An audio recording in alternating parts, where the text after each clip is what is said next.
goods orders expected 3.0%, ex-transportation expected 0.0%, capital goods orders non-defense expected 0.5%.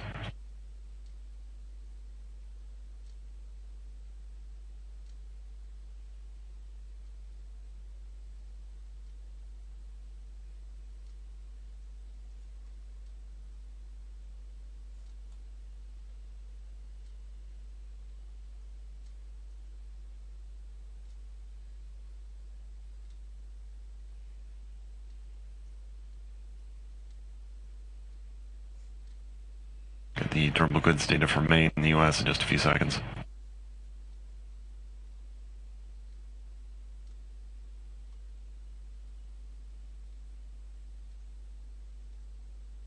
Orders 3.6% at 0.6 higher than expected. Back month revised up 0.1 to 3.6%. Ex-transportation 0.7% at 0.7 higher than expected. Back month revised up 0.2 to 1.5%. Capital goods orders non-defense 1.5% is 0.6 higher than expected as well.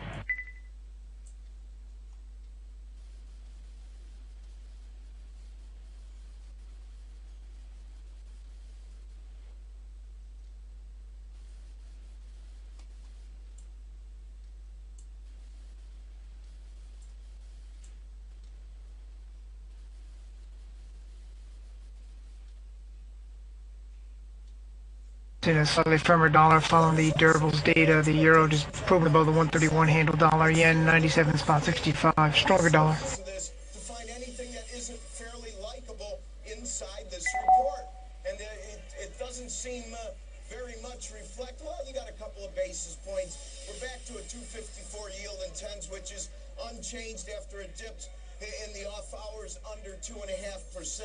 As the rest of the world, whether it's PBOC, which has been off to the sidelines, or people like Mervyn King, somewhat a lame duck as well, all kind of coming to the defense of managed markets with a bit of nervousness about a dose of reality. We'll let the markets figure that out. But for the moment, it seems though we're riding on a cushion this morning of better than expected data. Back to you. The Turkey Central Bank in its one-day currency auction selling 150 million for liras. $150 million sold for liras. Is in line, but it's not that strong, 0.7%. The story here is Boeing aircraft coming in. It's really the headline number is typically a Boeing aircraft headline number, depending upon did the government count, did the timing work with the number of aircraft Boeing reports being sold or shipped versus the number that the government counts in a given month. So what we have here, where is the civilian aircraft number? I should have non-defense aircraft. And parts up 51% in the month. So we get rid of that and we look at the underlying. The one point that Rick did point out, which is absolutely right, is the non-defense capital goods ex-aircraft. And I think we have a chart of that, which does not include the current data, but you can kind of get a feel. It's a very volatile data, so we looked at this year over year.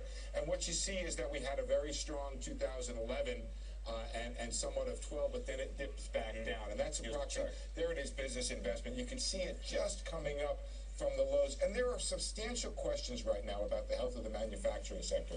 We have had some weak data on manufacturing, and there's really a lot of uncertainty about how weak the underlying data is and whether or not we're in for some sort of a swoon. We saw that in the ISMs. Whereas when you get away from industry and the numbers seem better, and we're going to get some of those numbers today, the housing numbers are going to be very critical. I think a very important question when it comes to Fed policy here is how the market reacts. We have been in a data vacuum the last couple weeks, right?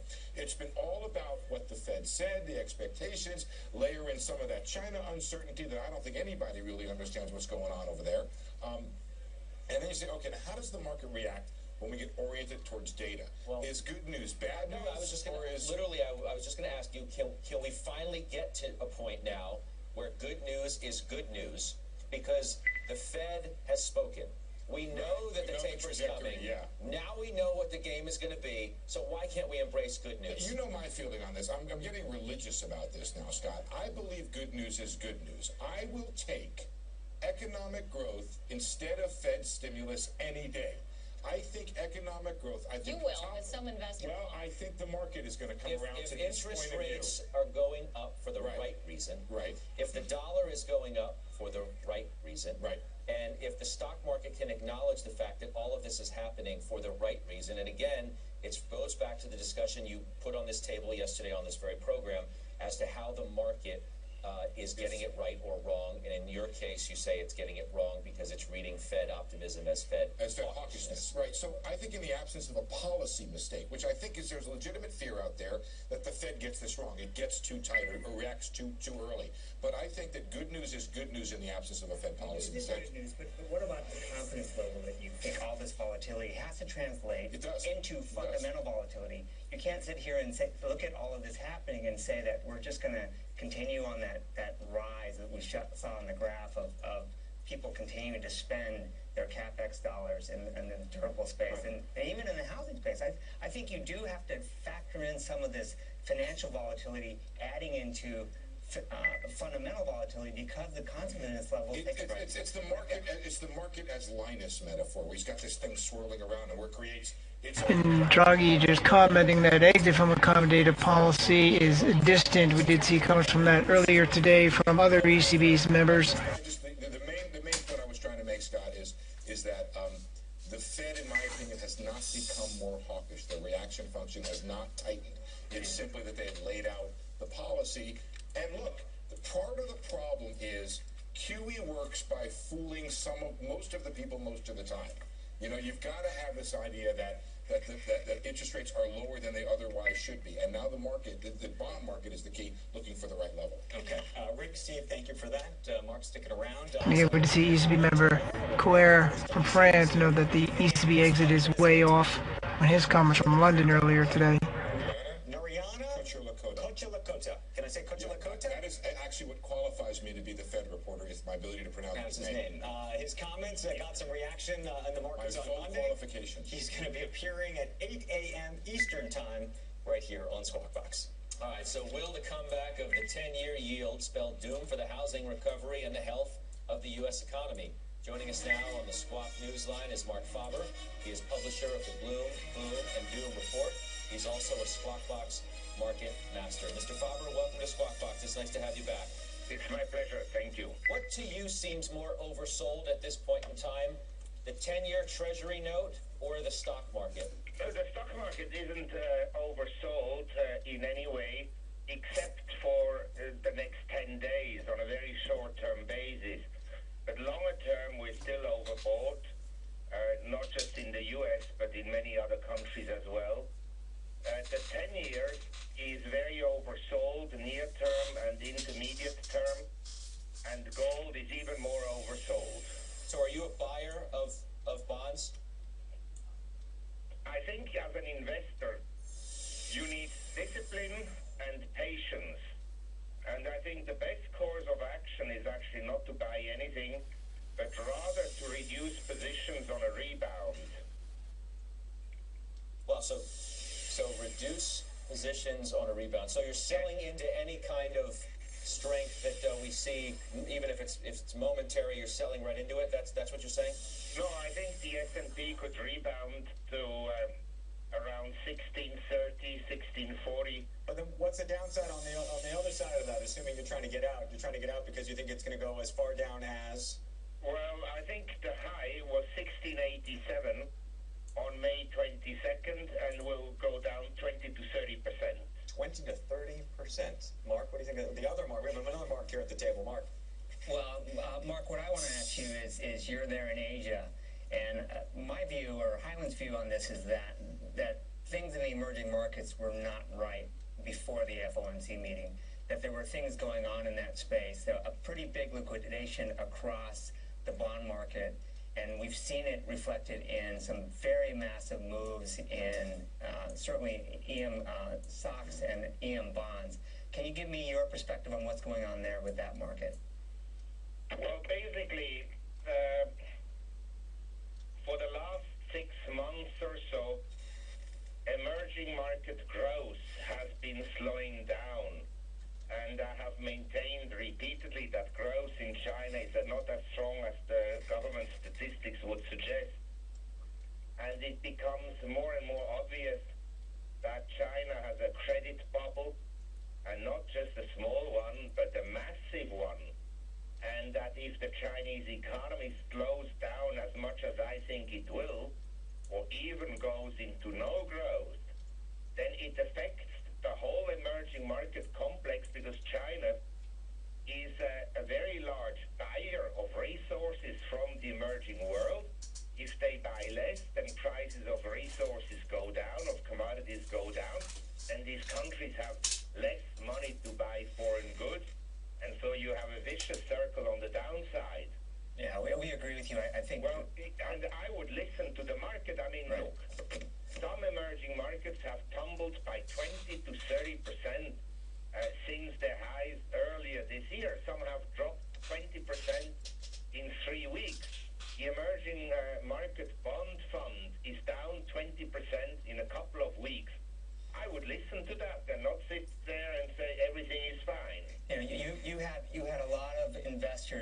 searching for yield across emerging markets, you could buy a single A Chinese bank bond for 50 extra basis points versus JP Morgan.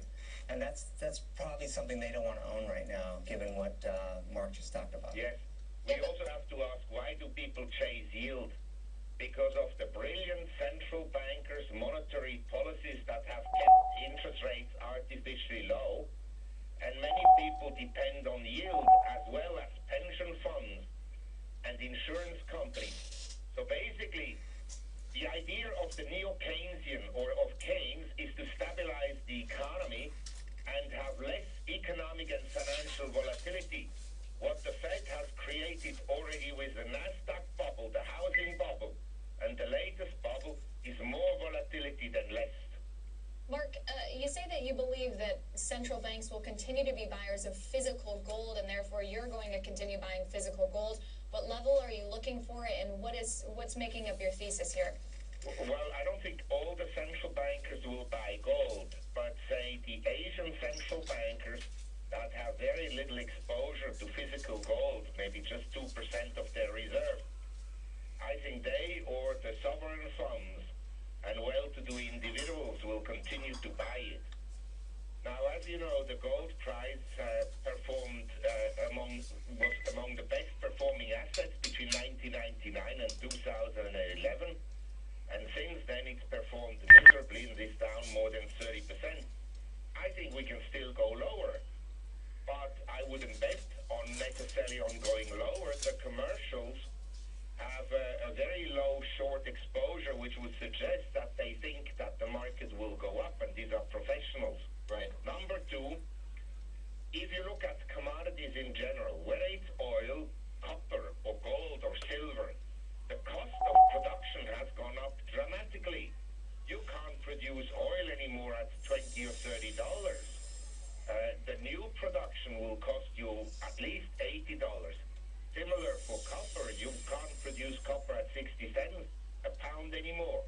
And for gold, I guess for new gold, the all-inclusive cost is around $1,100–1,200 an ounce. Mark, we have to let you run just quickly. Do you own U.S. stocks, any, or no? I own some. I just bought about 10 days ago some gold mining shares, but other than that, I don't really own U.S. shares. Interesting. Okay. Mark Faber, thanks so much. I think. All right, and coming up, we'll continue our Squawk Box CFO series. We have the Chief Financial Officer of shipping giant UPS joining us next to talk about the pulse of the global economy.